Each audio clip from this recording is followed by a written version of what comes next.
করছেন তার সহপাঠীরা। কয়েকজন শিক্ষকের মানসিক নির্যাতনে ১০ম শ্রেণীর ছাত্রী সাবিকুন নাহার আত্মহত্যা করেছে বলে অভিযোগ তাদের।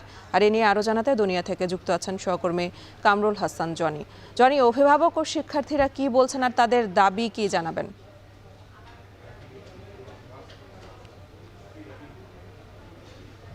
আমরা এখন দাঁড়িয়ে আছি দনিয়া স্কুল অ্যান্ড কলেজের সামনেই। আমরা সকাল থেকে দেখছি এখানে শিক্ষার্থীরা বিক্ষোভ করছে।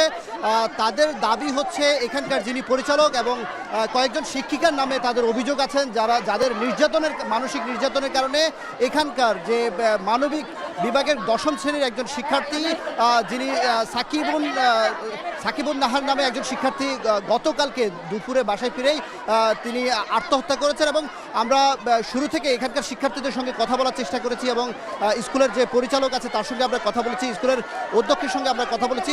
একের পর এক শিক্ষার্থীদের অভিযোগ এবং অভিভাবকরা যে অভিযোগ করছেন যে ইতিপূর্বেও গত বছরও শিক্ষক এবং যে শিক্ষিকা আছে তাদের মানসিক নির্যাতনের কারণে গত বছর একজন শিক্ষার্থী আত্মহত্যা করেছেন। এবং এখানকার যে শিক্ষক এবং এখানকার যে শিক্ষার যে পরিবেশ সব কিছু নিয়েই কিন্তু শিক্ষার্থীদের অভিযোগ এবং তাদের অভিযোগের কেন্দ্রবিন্দু হচ্ছে এখানে যিনি পরিচালক আছেন মাসুদ রানা লিটন, তার বিরুদ্ধেই অভিযোগ। এবং বলা হচ্ছে যে যদি শিক্ষার্থীরা যদি স্কুলে কোনো কারণে না আসে তাহলে তাদেরকে আসলে নির্যাতন করা হচ্ছে এবং মানসিকভাবে তাদেরকে টর্চারিং করা হচ্ছে। আমরা বেশ কয়েকজন অভিভাবকের সঙ্গে আমরা কথা বলেছি, অভিভাবকদেরও একই ধরনের দাবি যে তারা বলছেন যে তাদের স্টুডেন্টদেরকে আসলে মূলত এখানে কোনো কারণে যদি স্কুলে 5 মিনিটও যদি দেরি করে আসে তাহলে সেক্ষেত্রেও নির্যাতন করা হয় এবং যদি পরীক্ষায় যদি নাম্বার কম পায় সেক্ষেত্রেও তাদেরকে নির্যাতন করা হবে।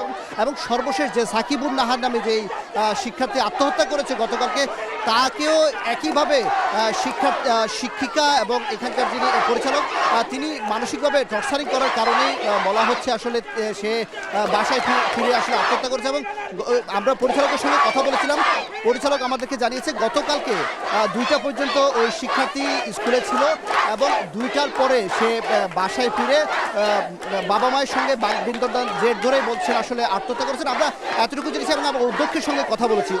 অধ্যক্ষ আসলে সরাসরি এখানকার যিনি পরিচালক আছেন ওই পরিচালকের উপরেই আসলে দোষটা দেওয়ার চেষ্টা করছেন। আমরা সকালেই যখন এসেছি আপনাকে জানিয়ে রাখি যে ব্রাইট যে স্কুল অ্যান্ড কলেজ যেটি আছে এটি মূলত 2টি শাখা, একটিতে 1ম থেকে 7ম শ্রেণী পর্যন্ত এবং আরেকটি এই শাখায় 8ম শ্রেণী থেকে এটি আসলে উচ্চ মাধ্যমিক পর্যন্ত এখানে পাঠদান করা হয়।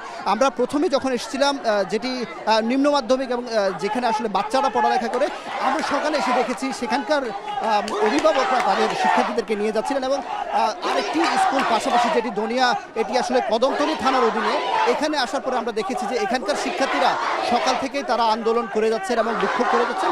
তাদের দাবি এই যে শিক্ষার্থী যিনি মারা গেছেন তার যেন বিচার হয়, তার যেন তার নির্যাতনের সঙ্গে যারা জড়িত তাদের জন্য বিচার হয় এবং যে শিক্ষক এবং যে পরিচালক যারা এই অত্যাচার নির্যাতনের সঙ্গে সম্পৃক্ত তাদেরকে যেন এই স্কুল থেকে অব্যাহতি দেওয়া হয় এবং তাদের যেন বিচারের আওতায় আনা হয়। আমরা আরও কিছু শিক্ষার্থীর সঙ্গে আমরা কথা বলেছিলাম। আসার পর তারা আমাদেরকে যেভাবে জানিয়েছে আসলে ছোটোখাটো বিষয় নিয়েও এখানে আসলে শিক্ষার্থীদেরকে শিক্ষকরা কিংবা শিক্ষিকারা বিভিন্ন সময় মানসিকভাবে নির্যাতন করেন। এবং সর্বশেষ আমরা যা দেখছি যে এখানে আসলে শিক্ষার্থীরা সকাল থেকেই এখনও আপনি যেভাবে দেখছেন আসলে সকাল থেকে এভাবে তারা তাদের আন্দোলন চালিয়ে যাচ্ছে। এ ছিল আমার কাছে ব্রাইট স্কুল অ্যান্ড কলেজের সামনে থেকে সর্বশেষ।